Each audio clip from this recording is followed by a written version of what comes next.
On a gardé quelque chose secret trop longtemps. Non pas que j'ai oublié. Non pas que ce ne soit pas le bon moment. Mais parce que tu n'étais pas prêt, à supporter le poids de ce que je vais dire.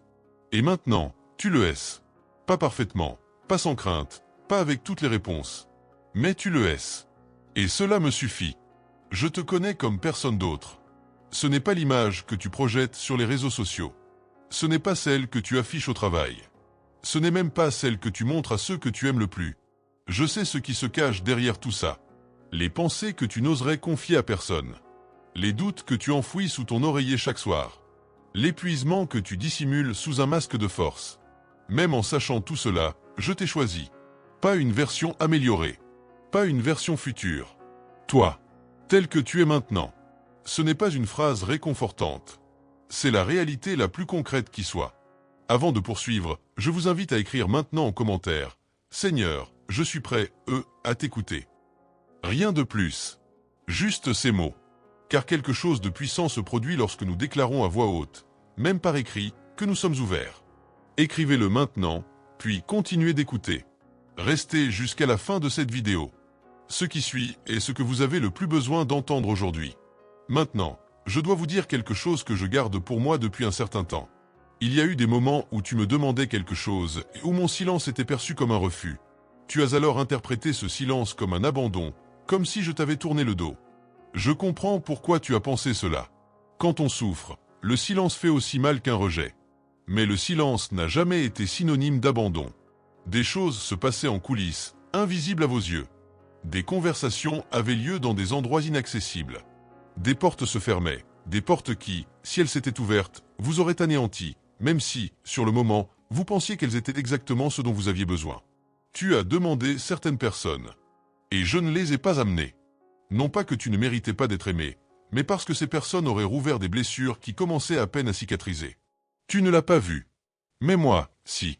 Tu as sollicité certaines opportunités. Et elles ne se sont pas présentées. Non pas par manque de capacité, mais parce que ce qui se construisait pour toi dépassait tes espérances. Si je t'avais offert moins d'emblée, tu aurais abandonné avant d'atteindre ce qui t'était réservé. C'est quelque chose que personne ne peut vous expliquer de l'extérieur.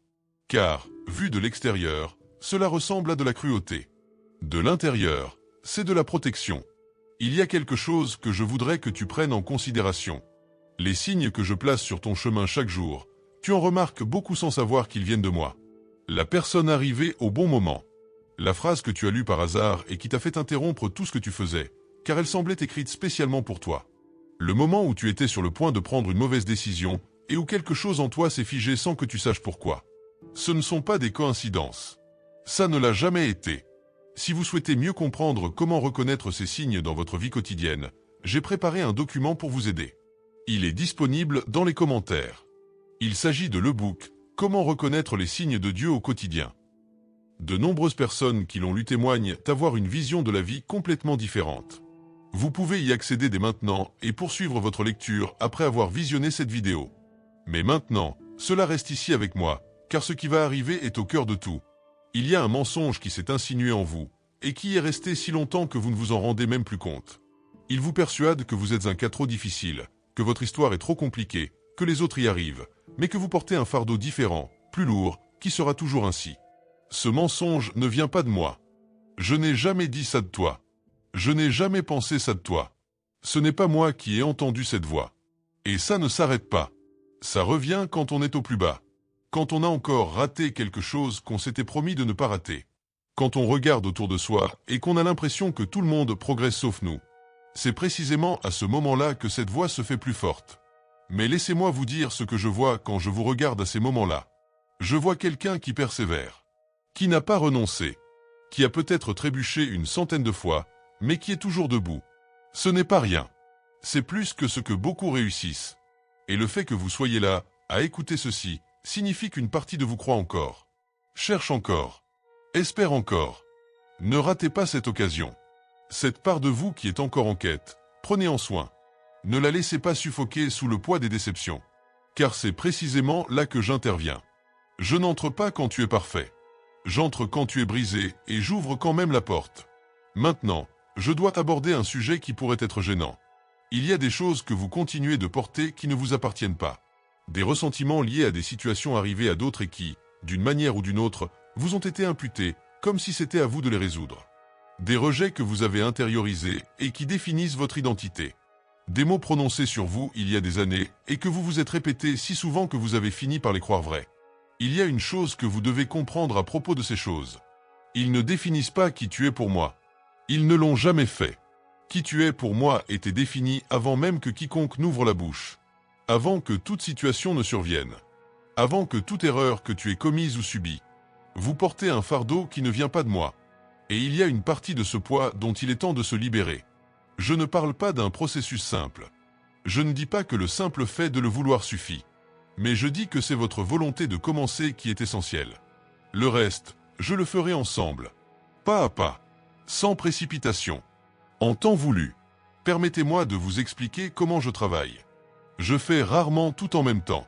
Non pas que je sois incapable, mais parce qu'un changement soudain, sans préparation à le maintenir, ne dure pas. Et je ne travaille pas pour des choses éphémères. Alors, quand on a l'impression que les choses ralentissent, que rien ne change, quand on regarde l'horizon et qu'on ne voit rien de différent, cela me rappelle ceci. Ce qui pousse sous terre n'apparaît que lorsque la racine est suffisamment forte pour supporter ce qui va germer. Tu n'es pas immobile. Tu évolues de manière encore invisible. Et cela compte bien plus que n'importe quel résultat visible à l'heure actuelle. J'ai une question à vous poser. Pas pour moi, mais pour vous. Juste un instant aujourd'hui. Pas besoin que ce soit long. 5 minutes suffisent. Éloignez-vous du bruit. De votre téléphone, des notifications, des conversations. Et faites silence. Dans ce silence, observez simplement ce qui apparaît. Les pensées qui surgissent. Les émotions qui étaient cachées sous toute cette agitation. Vous n'avez pas besoin de résoudre quoi que ce soit. Vous n'avez pas besoin de tout comprendre. Observez simplement. Car c'est dans ce silence que je peux être entendu le plus clairement. Le monde vous offrira 1000 choses pour vous empêcher de vous taire. Car dans le bruit, vous ne m'entendez pas. Et lorsque vous ne m'entendez pas, vous devenez plus vulnérable à tout ce qui vous éloigne de la réalité.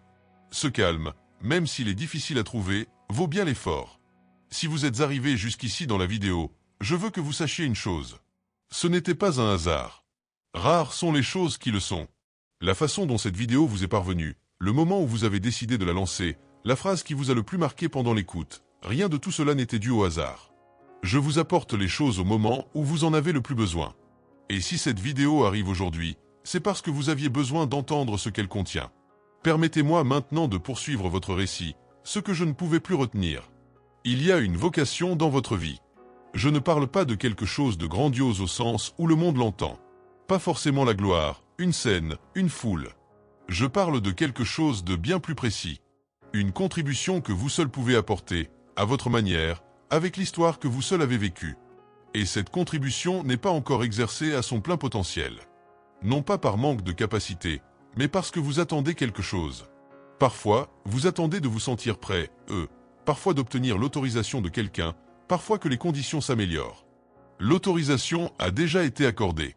Il n'y a pas de moment futur où les conditions seront soudainement parfaites.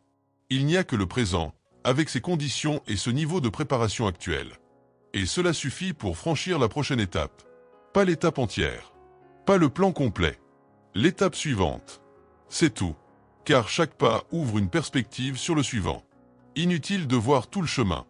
Il suffit de savoir où poser le pied maintenant. Il se passe quelque chose de particulier lorsqu'une personne s'engage sur la voie de sa vocation. Une clarté nouvelle. Une énergie qui surgit même dans l'épuisement. Le sentiment que les pièces du puzzle commencent à s'assembler, même lentement. Ce n'est pas de la motivation. La motivation est passagère. Ça, c'est l'alignement. Quand on est en accord avec le but de sa vie, même les jours difficiles prennent une autre dimension. Ils restent difficiles, certes, mais ils ont un sens. Et le sens change tout. Je vous serais reconnaissant de bien vouloir aimer cette vidéo.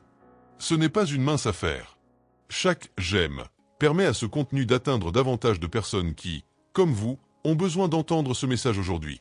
Vous ne pouvez pas imaginer le nombre de personnes qui traversent les mêmes épreuves que vous au moment où vous écoutez cette vidéo.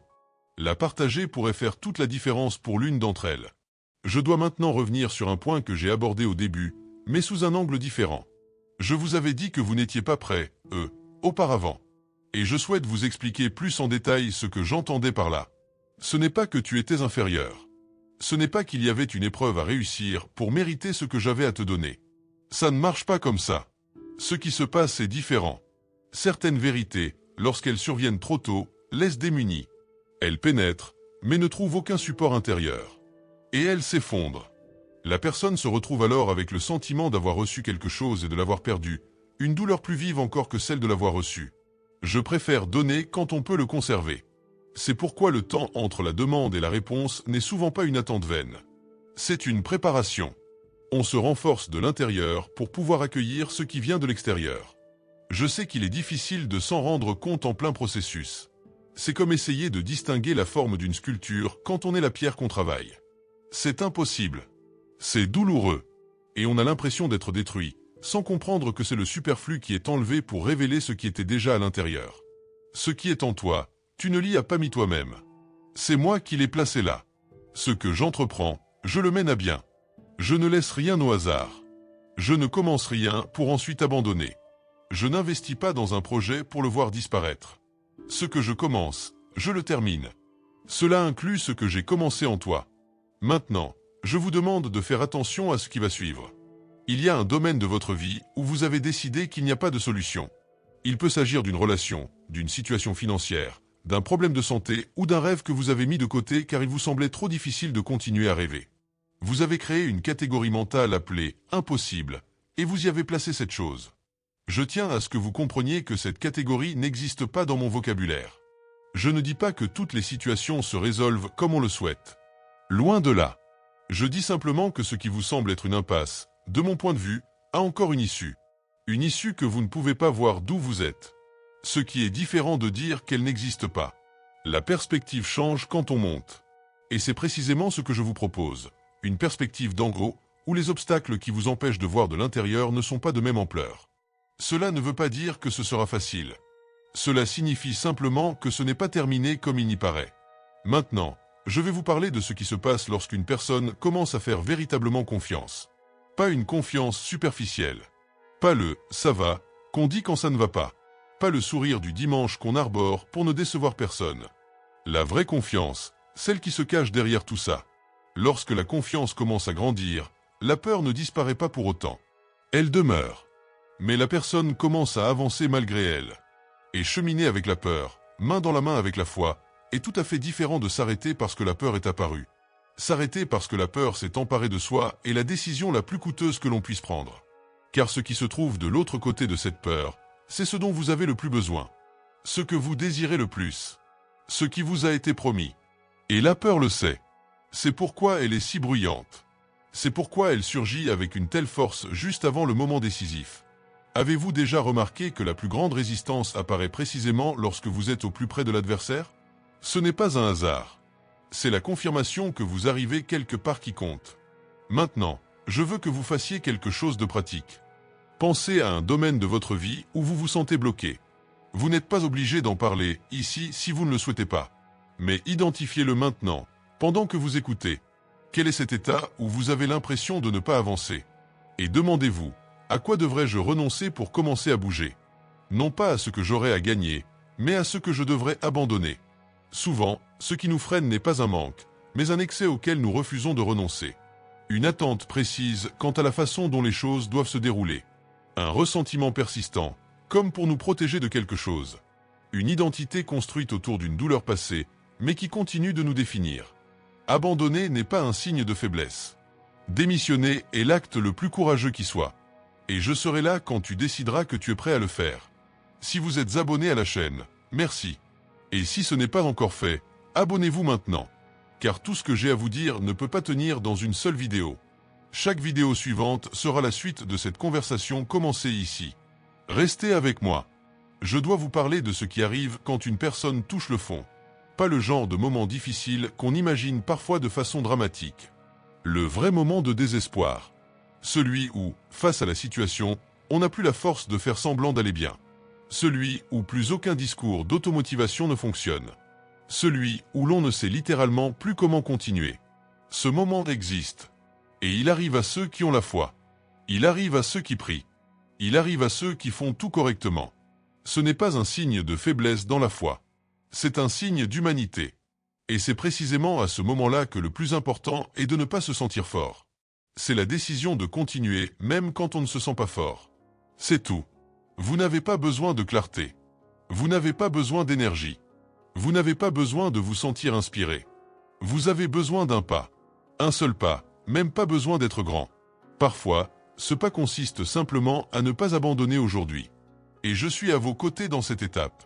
Il se passe quelque chose de particulier dans les histoires qui me parviennent, et elles me parviennent toutes, de chaque créature qui existe. Les histoires qui me touchent le plus ne sont pas celles sans problème. Ce sont les histoires de ceux qui avaient des raisons d'abandonner et qui ne l'ont pas fait. De ceux qui auraient pu fermer leur cœur et qui ont choisi de le garder ouvert. De ceux qui ont traversé les épreuves les plus difficiles et qui en sont ressortis, toujours capables d'aimer. Ces histoires ont un poids différent. Et leur histoire n'est pas encore terminée. Le chapitre que vous lisez actuellement, aussi difficile soit-il, n'est pas le dernier. Ce n'est pas la conclusion. Il fait partie d'une histoire qui compte bien plus de pages que vous ne pouvez en voir d'ici. Je connais la fin. Et elle est différente de ce que la peur essaie de vous faire croire. Maintenant, je dois aborder un point précis que je ne pouvais plus taire. Vous vous punissez pour des choses qui sont déjà résolues. Des erreurs que vous avez commises, certaines il y a longtemps, pour lesquelles vous avez demandé pardon, que vous avez essayé de corriger du mieux que vous pouviez, et pourtant vous les portez encore comme une condamnation de qui vous êtes. Ce n'est pas de l'humilité. C'est une prison que vous avez construite vous-même. Le pardon que j'offre n'est assorti d'aucune période minimale de repentir. Il n'est pas nécessaire de se sentir suffisamment mal pendant une période suffisamment longue pour accepter d'être pardonné. Cela ne fonctionne pas ainsi. Quand je pardonne, l'affaire est close en ce qui me concerne.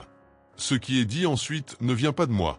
Cela vient d'une autre source qui cherche à vous maintenir prisonnier d'un passé révolu. Vous pouvez arrêter de vous punir. Je ne dis pas que les conséquences des erreurs disparaissent comme par magie. Certaines persistent. Mais la condamnation, cette voix qui vous définit par vos pires actes, cela peut s'estomper. Et cela peut disparaître dès maintenant. Pas demain. Pas quand vous penserez le mériter. Maintenant. Parce que vous n'avez pas besoin de gagner ce que je vous offre gratuitement. Si vous n'avez pas encore téléchargé l'e-book que j'ai épinglé dans les commentaires, Comment reconnaître les signes de Dieu au quotidien, c'est le moment idéal pour enregistrer le lien. Nombreux sont ceux qui utilisent ce contenu dans le cadre d'une démarche de reconnexion avec Dieu, pour commencer à voir la vie d'un œil nouveau. Vous pouvez le télécharger ci-dessous. Il y a quelque chose que je veux que vous compreniez à propos du silence qui suit parfois des moments de présence intense. Avez-vous déjà traversé une période où vous avez ressenti très clairement ma présence? Où tout s'est mis en place? Où vous entendiez plus facilement? Où vous sentiez une direction? Où vous vous sentiez accompagné d'une manière qui ne nécessitait aucune explication? Et puis cette période prit fin. Et le silence qui suit blesse différemment des autres silences. Parce que vous savez ce qui existe. Vous l'avez déjà vécu. Et l'absence de cette expérience vécue est plus lourde que l'absence de quelque chose qui n'est jamais venu. Je dois vous dire quelque chose à propos de ces périodes de silence. Cela ne veut pas dire que j'ai pris mes distances. Cela signifie que vous êtes invité à une confiance plus profonde. Une confiance qui ne dépend pas de l'expérience immédiate. Une foi qui agit même en l'absence de sentiments, de signes clairs, d'émotions pour la confirmer. C'est cette foi qui soutient. L'autre type, celui qui repose sur le fait de ressentir constamment quelque chose, est réel. Mais il est fragile. Car lorsque les sentiments disparaissent, et ils finissent toujours par disparaître, on se retrouve sans fondement. Ce que je suis en train de construire en toi, ce sont des fondations qui ne dépendent pas de ton humeur du jour. C'est plus concret. Et vous le comprendrez lorsque cette période de silence sera passée et que vous réaliserez que vous avez été soutenu tout ce temps, même sans vous en rendre compte. Je vais maintenant aborder un sujet que peu de gens s'autorisent à vraiment aborder. Que désirez-vous vraiment? Pas ce que vous pensez devoir désirer. Pas ce que votre entourage attend de vous. Que désirez-vous, au fond de vous, pour votre vie? Cette question en effraie plus d'un. Parce que la réponse pourrait révéler à quel point on s'en est éloigné.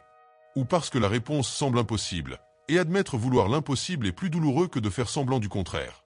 Mais je vous demande de ne pas avoir peur de cette réponse. Car les désirs les plus profonds, ceux qui persistent malgré nos efforts pour les ignorer, ne sont souvent pas le fruit du hasard. Les désirs profonds qui nous poussent à contribuer, à construire, à servir, à créer, ceux-là ont une origine. Et cette origine ne réside pas dans les illusions que vous vous créez à propos de vous-même. Je ne dis pas que tous les désirs viennent de moi. Mais je dis qu'il faut cesser d'avoir peur de désirer. Il faut cesser de minimiser ces désirs avant même de me les présenter. Elle apporte le désir dans son intégralité, tel quel, sans en adoucir les contours, sans le rendre acceptable avant qu'il ne se manifeste. Et laissez-moi travailler avec ce qui est réel, et non avec la version édulcorée que vous jugez acceptable de demander.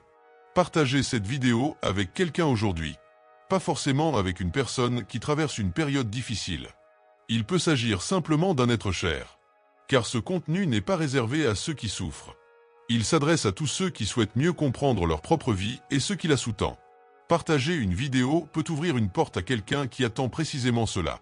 Maintenant, je dois vous parler de l'avenir. Pas de manière vague. Il y a devant vous quelque chose que vous n'avez pas encore vu. Vous ne l'avez pas vu car cela n'existe pas encore sur le plan physique. C'est encore en train d'être créé. Mais cela existe déjà sur le plan de ce qui a été déterminé, de ce qui a été préparé, de ce qui est dirigé vers vous. Et ce qui nous attend n'est pas négligeable. Je ne dis pas cela pour susciter de faux espoirs. Je le dis parce que vous devez comprendre que la voie que vous empruntez, même si elle est lente, même si elle comporte des obstacles, vous mène quelque part de concret. À chaque choix que vous faites, faire demi-tour, continuez, ne pas endurcir votre cœur, vous vous rapprochez de ce qui a été préparé. Même quand vous ne le sentez pas, même quand on ne le voit pas, même lorsque tout semble immobile. Un mouvement est en cours, invisible pour l'instant, mais il est bien réel. Et viendra un temps où, en vous retournant sur le passé, vous comprendrez précisément pourquoi chaque période qui semblait stagner était nécessaire. Pourquoi chaque silence avait un sens. Pourquoi chaque chose qui a été enlevée a préparé le terrain pour ce qui a suivi. À ce stade, les questions que vous vous posez n'auront plus besoin de réponse. Car la réponse deviendra évidente. Mais ce n'est pas le moment. Le moment est venu de continuer. Écoutez. Faire confiance. Oser franchir l'étape suivante sans voir le chemin en entier. Rester ouvert quand tout en vous veut se fermer. Croire que ce qui est construit vaut la peine d'être entrepris. Parce que ça en vaut la peine. Maintenant, je voudrais vous parler de quelque chose qui se passe en vous et que vous ne nommez souvent pas parce que vous ne savez pas comment cela s'appelle. On ressent une tension particulière lorsqu'on est tiraillé entre deux mondes, celui de qui l'on était et celui de qui l'on devient. Cette tension est bien réelle. Elle est déstabilisante. Et beaucoup interprètent ce malaise comme le signe que quelque chose ne va pas. Ce n'est pas. Ce malaise est le signe que quelque chose est en train de changer. Et le changement s'accompagne toujours d'une période où l'ancien a disparu, mais où le nouveau n'est pas encore pleinement installé. Cet intervalle est source de vide. On a l'impression d'une perte. On se sent coincé dans un lieu étrange, sans appartenir ni à un endroit ni à un autre. Mais cet intervalle a un nom. Je l'appelle un passage. Et chaque passage a une durée. Aucun passage ne dure éternellement. Le mot lui-même le dit, c'est un passage, non une demeure. Vous traversez une épreuve, vous ne la vivez pas. Cela change votre façon de percevoir ce que vous vivez actuellement. Si vous êtes dans une période d'attente, vous la traversez. Si vous souffrez, vous la traversez. Si vous traversez une période d'incertitude, vous la traversez. Le mouvement n'est pas arrêté. Il est simplement invisible pour vous de l'intérieur. Mais je vois. Et ce que je vois, c'est du mouvement. J'aimerais vous poser une question maintenant, et je veux que vous y réfléchissiez bien avant de continuer. À quand remonte la dernière fois où vous vous êtes senti pleinement vous-même? Pas cette version adaptée aux attentes des autres. Pas cette version qui se soucie de tout le monde et s'oublie. À quand remonte la dernière fois où vous vous êtes trouvé dans un lieu, seul ou accompagné, sans avoir à vous cacher de quoi que ce soit? Si ce souvenir vous est revenu facilement, tant mieux. Gardez-le précieusement. Si cela a pris beaucoup de temps à arriver, ou si cela n'est jamais arrivé, cela me dit quelque chose d'important sur la façon dont vous avez vécu jusqu'à présent dans une version incomplète de vous-même. Je ne t'ai pas créé pour que tu sois à moitié toi-même. Je ne t'ai pas créé pour que tu caches des parties de toi comme si elles étaient honteuses. Je ne t'ai pas créé pour que tu renonces à qui tu es, afin de correspondre à l'image que les autres se font de toi. Je t'ai rendu entier. Et c'est cet entier que je veux retrouver. Non pas en guise de dette envers moi, mais entièrement pour toi-même. Afin que ton potentiel puisse s'exprimer sans crainte. Afin que ce que tu as à offrir atteigne ceux qui en ont besoin, sans la honte ni le doute que tu y ajoutes avant de le révéler. Voilà mon travail. Il ne s'agit pas seulement de résoudre des problèmes extérieurs, mais aussi de restaurer ce qui a été brisé à l'intérieur. Et ce travail se produit en vous. Même pendant que vous écoutez ceci. Je veux que vous compreniez une chose concernant ce que signifie me faire confiance au quotidien. Ce n'est pas un état d'extase constant. Ce n'est pas se réveiller chaque jour avec une certitude absolue et sans anxiété. Ce n'est pas ne plus jamais ressentir de peur. Ce n'est pas la foi. C'est une illusion qu'on nous a vendue sur le fonctionnement de la vie spirituelle. La vie avec la foi comporte des souffrances. Elle est faite de nuits sans réponse. Elle connaît des moments où, malgré tous vos efforts, la situation ne se résout pas d'elle-même. Elle soulève des questions qui restent sans réponse pendant des années. Et pourtant, au milieu de tout cela, il y a un point d'ancrage. Non pas une ancre qui vous empêche de ressentir quoi que ce soit. Une ancre qui vous assure que, même dans les pires moments, vous ne disparaîtrez pas complètement. Qu'une part de vous subsistera. Que votre histoire n'aura pas encore son dernier mot. Cette ancre, c'est moi. Et elle ne dépend pas de ta santé pour me garder auprès d'elle. Elle dépend de moi. Et je ne la lâcherai pas. Une courte prière maintenant peut faire toute la différence pour le reste de votre journée. Pas besoin d'une prière compliquée. Cela peut être aussi simple que « Seigneur, j'ai confiance en toi aujourd'hui. » Même sans tout comprendre. Même sans tout ressentir. J'ai confiance. Si ces mots vous parlent, récitez cette prière en silence avant de poursuivre. Permettez-moi maintenant de vous parler de quelque chose que peu de gens ont le courage d'admettre. Il y a des gens près de vous qui ont besoin de quelque chose que vous seul pouvez leur offrir. Pas de l'argent. Pas des conseils. Votre présence. Votre histoire. Ce que vous avez traversé et comment vous tenez encore debout. Cela a une valeur inestimable, car vous l'avez vécu de l'intérieur, vous ne l'avez pas vu de l'extérieur. Mais quelqu'un autour de vous vous observe. Et il a besoin que tu ne le caches pas. Je ne dis pas que tu dois devenir prédicateur ou un exemple public. Je dis simplement que ta vie, telle qu'elle est, avec ses marques, ses cicatrices, transmet à ton entourage quelque chose qu'aucun beau discours, aussi vite soit-il, ne saurait d'exprimer. L'authenticité atteint là où la perfection ne peut pas. Et vous avez de l'authenticité à revendre. Le problème, c'est que vous le dissimulez derrière une image idéalisée que vous présentez au monde. Ce faisant, vous privez votre entourage de ce dont il a le plus besoin, qu'il est possible de persévérer malgré les difficultés. Que la foi n'est pas synonyme d'absence de problème. Qu'une personne ordinaire, avec une histoire authentique, peut être soutenue par quelque chose qui dépasse l'entendement. Vous pouvez le démontrer sans rien faire d'autre que d'être vous-même. Je ne vais pas vous dire qu'accepter cela sera facile. Car se dévoiler a un prix. Être vu a un prix. Et la plupart des gens préfèrent la sécurité de l'invisibilité au risque d'être exposés. Mais ce que vous avez à offrir, gardez uniquement pour vous-même, n'atteint pas là où il devrait atteindre. Réfléchissez-y attentivement. Il se passe quelque chose de différent quand on arrête de faire semblant d'aller bien pour paraître fort et qu'on commence à être honnête sur son état. Les gens autour de vous poussent un soupir de soulagement. Parce que, la plupart du temps, eux non plus ne vont pas bien. Et quand quelqu'un a le courage de le dire en premier, le fardeau de chacun s'allège. Vous pourriez être cette personne. Pas systématiquement. Pas de manière irresponsable. Mais de façon stratégique, au bon moment et avec les bonnes personnes, vous pouvez être celui ou celle qui ouvre la porte à une conversation nécessaire. Et en agissant ainsi, vous découvrirez que vous recevez bien plus que vous ne donnez. Car l'honnêteté attire l'honnêteté. Et lorsque les conversations deviennent authentiques, tout change. Avant de continuer, je dois vous dire une chose, et c'est peut-être la plus importante de tout ce qui a été dit jusqu'à présent. Tu es aimé. Pas de façon vague et générique. Pas comme on aime une idée ou un concept. Comme on aime quelqu'un qu'on connaît par son nom, son histoire, son avenir. On t'aime dans les détails. Dans les petites choses. Dans ce que tu considères comme trop insignifiant pour avoir de l'importance. Je sais pour ces conversations que tu as avec toi-même à 3 heures du matin, quand tu n'arrives pas à dormir. Je sais ce que tu as ressenti en apprenant cette nouvelle que tu n'arrives toujours pas à assimiler. Je sais ce que tu as perdu et combien la douleur persiste, même si tu n'en parles plus parce que ton entourage ne comprend plus pourquoi tu souffres encore. Et même en sachant tout cela, je suis toujours là. Je n'attends pas que tu trouves la solution. Je n'attends pas que tu ailles mieux. Je suis là, maintenant. En ce moment même où tu écoutes ces lignes. Et je ne pars pas. Ceci n'est pas de la poésie. C'est un engagement. C'est la vérité la plus concrète qui soit sur qui je suis par rapport à toi. Et je veux que vous gardiez ceci en mémoire après la fin de cette vidéo.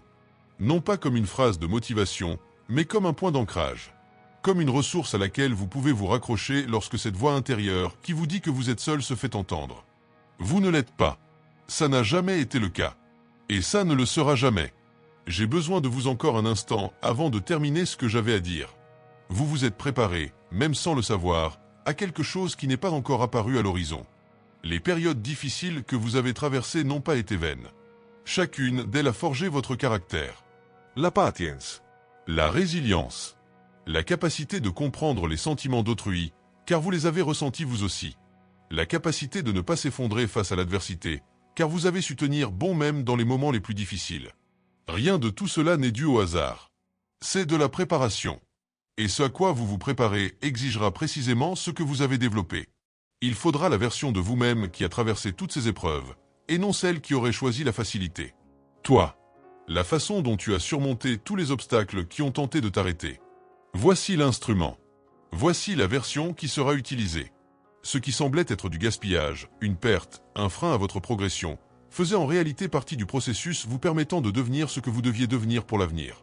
Gardez ceci, car les jours où le doute reviendra, et il reviendra, vous aurez besoin de vous souvenir de ce qui est écrit ici.